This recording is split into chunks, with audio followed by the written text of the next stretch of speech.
नमस्कार साथियों, मैं मनोज कुमार आपका वेलकम करता हूं Manoj academy classic video series के अंतर्गत। साथियों, आज मोदी सरकार ने बहुत ही बड़ा ऐतिहासिक फैसला लिया है और देश में 34 साल बाद में नई शिक्षा नीति लागू की गई है। तो आज हम इस वीडियो के अंतर्गत उन तमाम बातों को जानेंगे जिनमें मोदी सरकार ने क्या क्या संशोधन किए हैं स्कूल से लेकर के कॉलेज तक। तो आज का ये वीडियो बहुत ही महत्वपूर्ण रहने वाला है। आप वीडियो के साथ में शुरू से लेकर के लास्ट तक बने रहिए। आपका ज़्यादा वक्त न लेते हुए चलता हूँ साथियों वीडियो की तरफ। आप देख सकते हो नई शिक्षा नीति 2020। नई शिक्षा नीति 2020 की मुख्य बातें।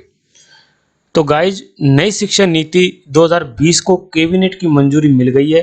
केंद्रीय मानव संसाधन विकास मंत्री रमेश पोखरियाल निशंक और सूचना प्रसारण मंत्री प्रकाश जावड़ेकर ने बुधवार को प्रेस वार्ता कर इसकी जानकारी दी है।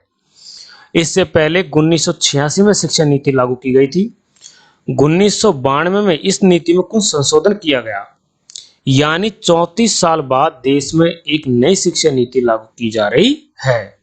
पूर्व इसरो प्रमुख के कस्तूरी रंगन की अध्यक्षता में विशेषज्ञों की एक समिति ने इसका मसौदा तैयार किया था, जिसे प्रधानमंत्री नरेंद्र मोदी की अध्यक्षता में कैबिनेट ने बुधवार को मंजूरी दी है। नई शिक्षा नीति में स्कूल शिक्षा से लेकर के उच्च शिक्षा तक कई बड़े बदलाव किए गए हैं। नई शिक्षा नीति में 5वीं क्लास तक मातृभाषा, स्थानीय या क्षेत्रीय भाषा में पढ़ाई का माध्यम रखने की बात कही गई है।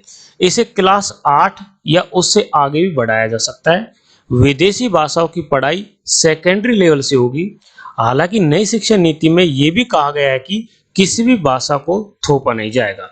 साल 2030 तक स्कूली शिक्षा में 100% GER ग्रॉस इनरोलमेंट रेटियो के साथ माध्यमिक स्तर तक एजुकेशन फॉर ऑल का लक्ष्य रखा गया है।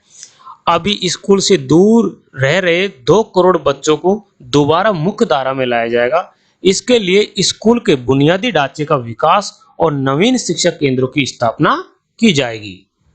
स्कूली पाठ्यक्रम के 10+2 ढांचे की जगह 5+3+3+4 का नया पाठ्यक्रम संरचना लागू किया जाएगा, जो क्रमशः 3-8, 8-11, 11-14 और 14-18 उम्र के बच्चों के लिए है। इसमें अब तक दूर रखे गए 3 से 6 साल के बच्चों को स्कूली पाठ्यक्रम के तहत लाने का प्रावधान है, जिसे विश्व स्तर पर बच्चे के मानसिक विकास के लिए महत्वपूर्ण चरण के रूप में मान्यता दी गई है। नई शिक्षा प्रणाली में प्री स्कूलिंग के साथ 12 साल की स्कूली शिक्षा और 3 साल की आंगनवाड़ी होगी। इसके तहत छात्रों की शुरुआती स्टेज की पढ़ाई के लिए 3 साल की प्री प्राइमरी और पहली तथा दूसरी क्लास को रखा गया है। अगले स्टेज में तीसरी और चौथी और 5वीं क्लास को रखा गया है। इसके बाद मिडिल स्कूल यानी 6 से 8 कक्षा में सब्जेक्ट का इंट्रोडक्शन कराया जाएगा। सभी छात्र केवल तीसरी, 5वीं और 8वीं कक्षा में परीक्षा देंगे। 10वीं और 12वीं की बोर्ड परीक्षा पहले की तरह जारी रहेगी, लेकिन बच्चों के समग्र विकास करने के लक्ष्य को ध्यान में रखते हुए इन्हें नया स्वरूप दिया जाएगा। एक नया राष्ट्रीय आकलन केंद्र परख समग्र विकास के लिए कार्य प्रदर्शन आकलन, समीक्षा और ज्ञान का विश्लेषण एक मानक निर्धारित निकाय के रूप में स्थापित किया जाएगा। पढ़ने, लिखने और जोड़ घटाव संख्यात्मक ज्ञान की बुनियादी योग्यता पर जोर दिया जाएगा। बुनियादी साक्षरता और संख्यात्मक ज्ञान की प्राप्ति को सही ढंग से सीखने के लिए अत्यंत जरूरी एवं पहली आवश्यकता मानते हुए NEP 2020 में मानव संसाधन विकास मंत्रालय MHRD द्वारा बुनियादी साक्षरता और संख्यात्मक ज्ञान पर एक राष्ट्रीय मिशन की स्थापना किए जाने पर विशेष जोर दिया गया है।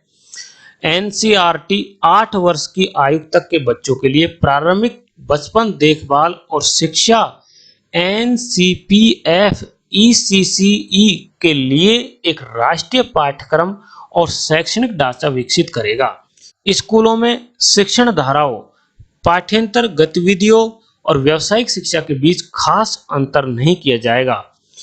सामाजिक और आर्थिक नजरिए से वंचित समूह को SEDG की शिक्षा पर विशेष जोर दिया जाएगा। शिक्षकों के लिए राष्ट्रीय प्रोफेशनल मानक NPST राष्ट्रीय अध्यापक शिक्षा परिषद द्वारा वर्ष 2022 तक विकसित किया जाएगा, जिसके लिए NCERT, SCERT शिक्षकों और सभी स्तरों एवं शिक्षकों के विशेषज्ञ संगठनों के साथ परामर्श किया जाएगा।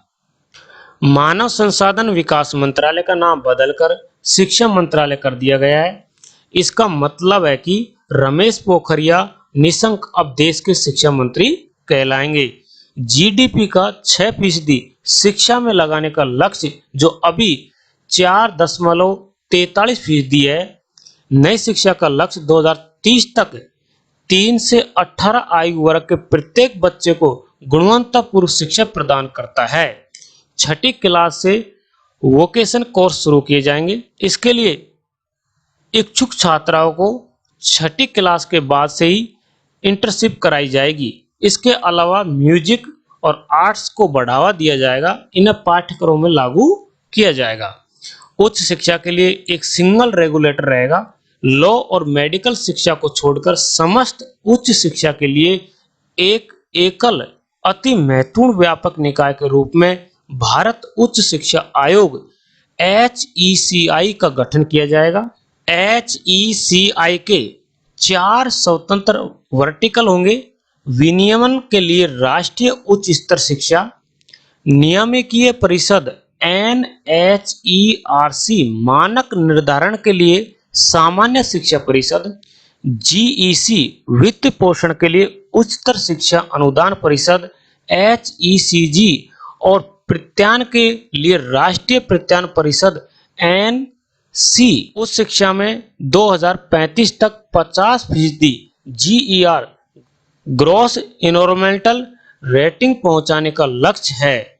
फिलहाल 2018 के आंकड़ों के अनुसार GER 26.3% है। उच्च शिक्षा में 3.5 करोड़ नई सीटें जोड़ी जाएंगी। साथियों, बहुत बड़ा ऐलान है। उच्च शिक्षा में 3.5 करोड़ नई सीटें जोड़ी जाएंगी। पहली बार मल्टीपल एंट्री और एग्जिट सिस्टम लागू किया गया है। आप इसे ऐसे समझ सकते हैं, आज की व्यवस्था में अगर 4 साल इंजीनियरिंग पढ़ने या 6 सेमेस्टर पढ़ने के बाद किसी कारणवश आगे नहीं पढ़ पाते हैं तो आपके पास कोई उपाय नहीं होता है। लेकिन मल्टीपल एंट्री और एग्जिट सिस्टम में 1 साल के बाद सर्टिफिकेट, 2 साल के बाद डिप्लोमा और 3-4 साल के बाद डिग्री मिल जाएगी। इससे उन छात्राओं को बहुत फायदा होगा जिनकी पढ़ाई बीच में किसी वजह से छूट जाती है। नई शिक्षा नीति में छात्राओं को यह आजादी भी होगी कि अगर वो कोई कोर्स बीच में छोड़कर दूसरे कोर्स में दाखिला लेना चाहें तो वो पहले कोर्स से एक खास निश्चित समय तक ब्रेक ले सकते हैं और दूसरा कोर्स ज्वाइन कर सकते हैं। उस शिक्षा में कई बदलाव किए गए हैं। जो छात्र रिसर्च करना चाहते हैं उनके लिए 4 साल का डिग्री प्रोग्राम होगा। जो लोग नौकरी में जाना चाहते हैं वो 3 साल का ही डिग्री प्रोग्राम करेंगे। लेकिन जो रिसर्च में जाना चाहते हैं वो 1 साल के MA के साथ 4 साल के डिग्री प्रोग्राम के बाद सीधे PhD कर सकते हैं। उन्हें MPhil की जरूरत नहीं होगी। ये बहुत बड़ा ऐलान है साथियों। शोध करने के लिए पूरी उच्च शिक्षा में एक मजबूत अनुसंधान संस्कृति तथा अनुसंधान क्षमता को बढ़ावा देने के लिए एक शीर्ष निकाय के रूप में नेशनल रिसर्च फाउंडेशन NRF की स्थापना की जाएगी। NRF का मुख्य उद्देश्य विश्वविद्यालय के माध्यम से शोध की संस्कृति को सक्षम बनाना होगा। NRF स्वतंत्र रूप से सरकार द्वारा एक बोर्ड ऑफ गवर्नर्स द्वारा शासित होगा। उच्च शिक्षा संस्थानों को फीस चार्ज करने के मामले में और पारदर्शिता लानी होगी।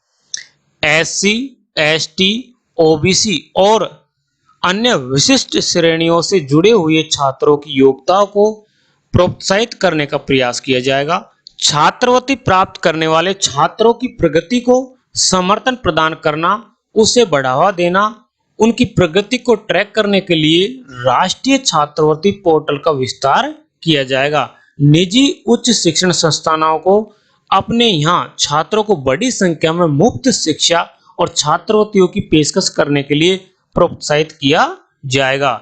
ई पाठ्यक्रम क्षेत्रीय भाषाओं में विकसित किए जाएंगे, वर्चुअल लैब विकसित की जा रही हैं और एक राष्ट्रीय शैक्षिक टेक्नोलॉजी फोरम NETF बनाया जा रहा है।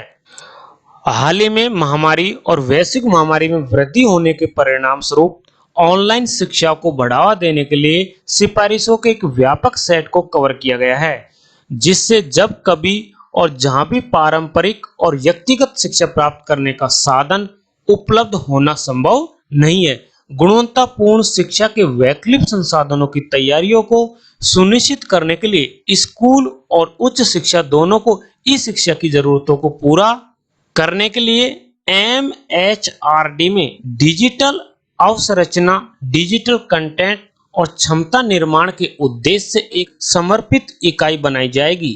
सभी भारतीय भाषाओं के लिए संरक्षण, विकास और उन्हें और जीवंत बनाने के लिए नई शिक्षा नीति में पाली, फारसी और प्राकृतिक भाषाओं के लिए एक Indian institute of translation and interpretation IITI राष्ट्रीय संस्थान की स्थापना करने, उच्च शिक्षण संस्थानों में संस्कृत और सभी भाषा विभागों को मजबूत करने, ज्यादा से ज्यादा उच्च शिक्षण संस्थानों के कार्यक्रमों में शिक्षा के माध्यम के रूप में मातृभाषा, स्थानीय भाषा का उपयोग करने की सिफारिश की गई है। ये बहुत महत्वपूर्ण है जो मोदी सरकार ने जो नई शिक्षा नीति में संशोधन किए हैं। अगर आपको ये जानकारी अच्छी लगी है तो साथियों वीडियो को लाइक करिए, अपने फ्रेंड दोस्तों के साथ में शेयर करिए। अगर आप मेरे चैनल पर नए होते हैं चैनल को सब्सक्राइब कर लीजिए, साथ में जो घंटी का बटन है उसको जरूर दबाना, जिससे कि मेरे वीडियो के लेटेस्ट नोटिफिकेशन आप तक सबसे पहले पहुंचे और आप रह सको मेरे से कनेक्ट। फिर मिलता हूं किसी लेटेस्ट अपडेट के साथ में, जब तक के लिए नमस्कार।